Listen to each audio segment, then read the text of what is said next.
Pierre Poilievre is uninterested in building more homes, delivering vital supports, creating good jobs, or even, as we saw with his opposition to our GST tax break, he's opposed to even cutting taxes. I rise today flabbergasted by the news that has just been made public.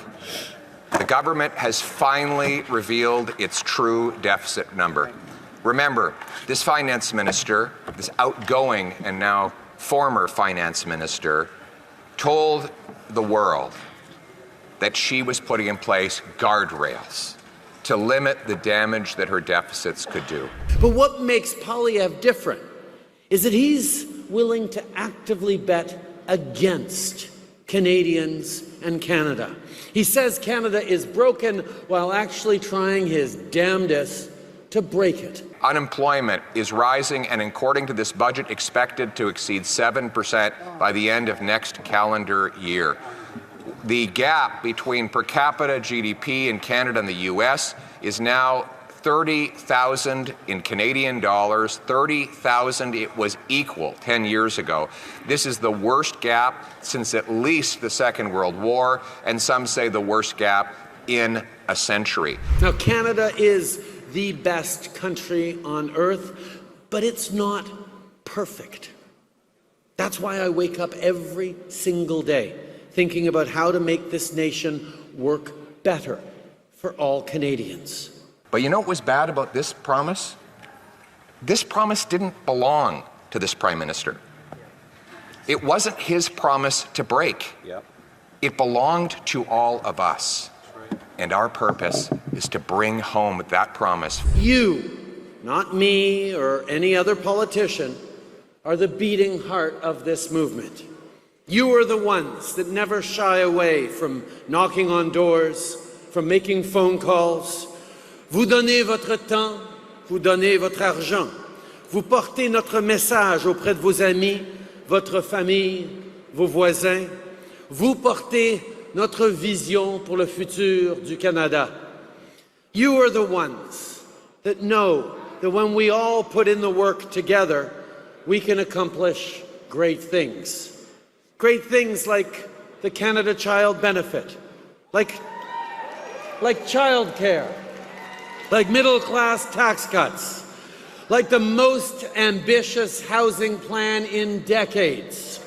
These are great things, and I cannot emphasize enough just how damn proud I am of what we have done over the past 9 years, and it's because of you. Because of volunteers, community leaders, and donors. Because of every single person who has stepped up for this cause, for this movement, for this party. But you're also the ones who know the stakes.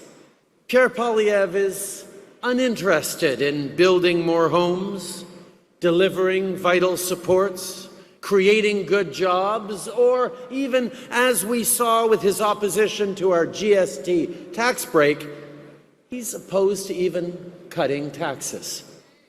That's a given with the Conservative Party.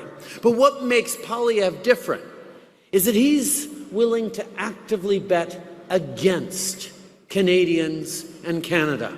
He says Canada is broken while actually trying his damnedest to break it. See, we're not living in simple times. The world is increasingly complex, unstable, and dangerous. And in this new global reality, we must all pull together. I trust Canadians. There is no place I'd rather be than Canada, and it is the absolute privilege of my life to serve as your Prime Minister.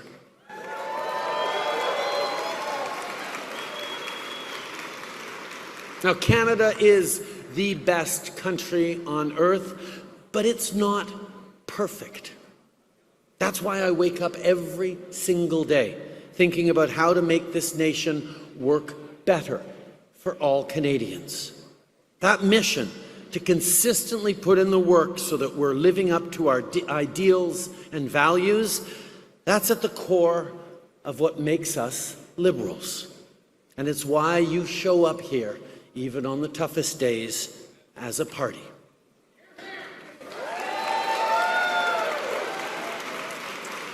You know that the only thing that ultimately matters is fighting like hell every single day to make life better for Canadians, and that's what you do.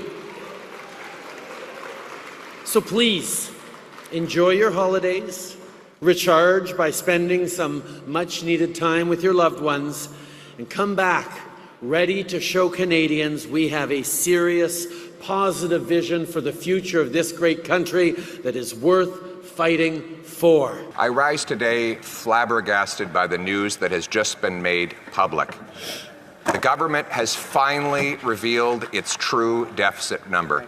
Remember, this finance minister, this outgoing and now former finance minister, told the world that she was putting in place guardrails to limit the damage that her deficits could do. Her deficit plan was $40 billion, a mind-bogglingly large number that was already contributing to rekindling inflation again. This $40 billion was too big. It was out of control as it was. But at least to her credit, she said no more than that. And she decided she would have a guardrail. We know a guardrail is meant to stop vehicles from flying off cliffs. Well, as she was trying throughout the year to avoid going off the cliff, there were two people on the bus who had other ideas. The Prime Minister and carbon tax Carney. And the two of them went to the front of the bus, they grabbed the wheel, they pulled it sharply to the left, smashing into that guardrail, and she tried to resist. So they pulled even further to the left, and they stepped on the gas. The bus flew off the cliff, and now Canadians are at the bottom of the ravine in a big pile of debt. But instead of taking responsibility, the Prime Minister told her that she should take all the blame. That when the ambulances and the police cruisers arrived and the fire department, that she take the blame for running the bus off the cliff, and that carbon tax Carney and the Prime Minister could innocently sit back, and that the Prime Minister could then put carbon tax Carney in charge of driving the next bus.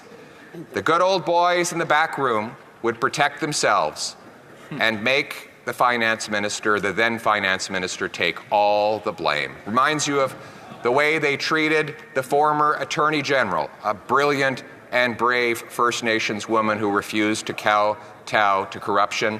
It reminds us of the way they treated Jane Philpott and so many other brave women who have dared question this self-described feminist Prime Minister, some feminist indeed, throwing the bus off the cliff and throwing women under the bus. That is his real record. That his real record on finance, Mr. Speaker, is yet another $62 billion deficit. For context, outside of this government, there is no government in the history of Canada that has ever run a $62 billion deficit.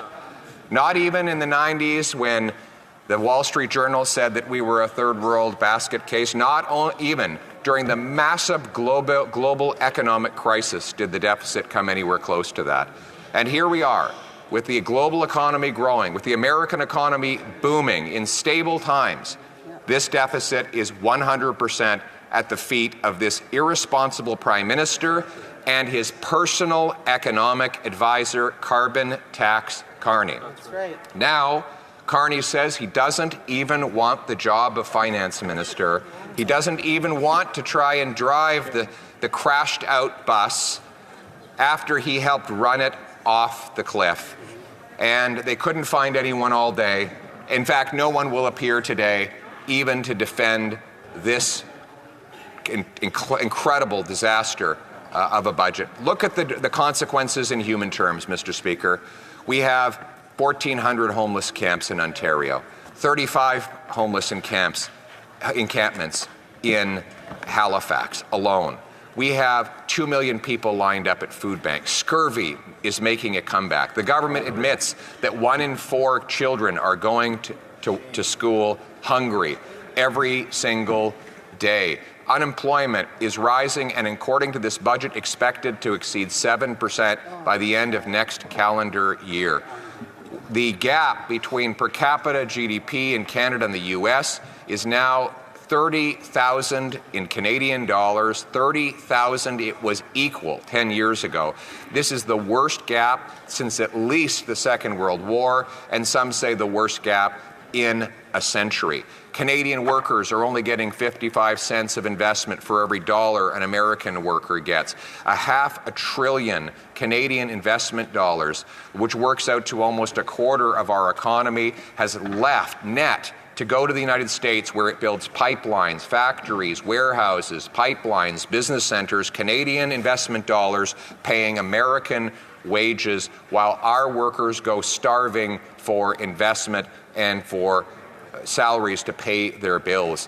When I travel across this country, I consistently meet 2 types of people. One, those who are a little better off and tell me that, and I'll be very blunt about this, that if I don't win, they will leave the country. And they are very numerous. Yes. But you know, I don't worry about them as much. You know who I worry about? The ones who can't leave. The ones who don't know, and if I can just use very blunt language, who tell me, I don't know what the hell I'm going to do.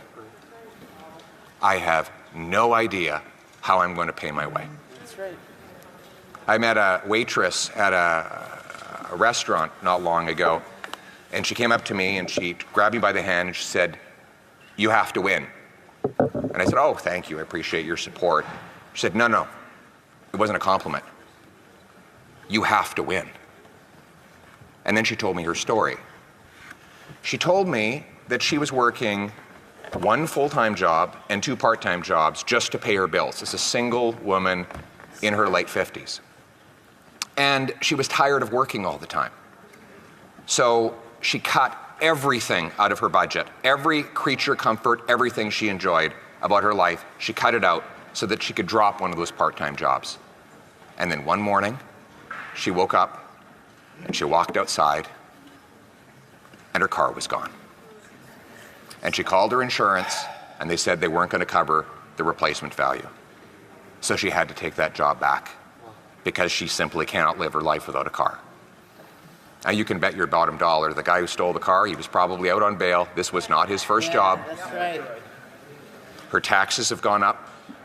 Her heating bill has gone up. Her wages have not gone up. She's scared to go out in the streets in places where they didn't even lock the door not long ago. These are the people we're fighting for.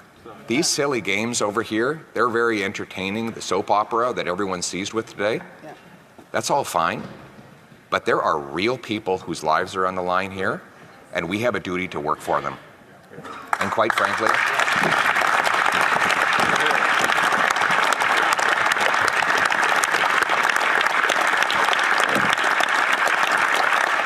this woman doesn't see me as or any of us as any kind of savior. They see us all as a last hope. In fact, she doesn't want to be saved. She just wants her life back. Yeah, exactly. She was taking care of herself just fine before her tax, her heat, her grocery bill went through the roof and her car went missing. She was doing just fine. She was doing everything right. Met another guy at the La Brat Brewery a few days ago, and you can watch the video of me talking with him. He walked up to me and he said, "I have 3 jobs and I can't make it. We're renting. We have no hope. We've given up on ever owning a home. We're renting. We can barely make it." And he said to me, "I feel ashamed when I talk to my kids because they ask me why I'm never around and why we can never have a house. And I feel like a failure." But he didn't fail. He has been failed. That's right. He has been robbed of the promise of Canada. It was a very simple promise that if you worked hard, you got a good life. Now, it wasn't fancy or extravagant, but you got a house with a yard where you could have kids playing safely, and you could have a nice dog that you could afford to feed along with the kids, and your kids could play safely in the streets. That was the promise. Now, politicians break promises all the time. But you know what was bad about this promise? This promise didn't belong to this Prime Minister. It wasn't his promise to break. It belonged to all of us. And our purpose is to bring home that promise for that young man, that young father, and that older female worker so that they can once again take back control of their lives, live in a safe country where their hard work earns them a good wage, where their rent and their food is affordable, and where when they go to bed at night, they know that they will be safe throughout their sleep and that they will have their car in their driveway in the morning. A country where people are proud again to fly the flag, where they know the government is a servant and not a master, where they understand that every day the Commons, this place, works for the common people, not for the ego of one man desperate to cling on to his job. We must remember that we are servants in this place. We have a job to do on behalf of the people who sent us here. Our personal dramas are not important. The dramas that should seize all of our concern and imagination are the daily dramas of the working women and men that build this country. We are in it for them. We're going to give them back control of their lives in the freest country on earth, Canada. Let's bring it home.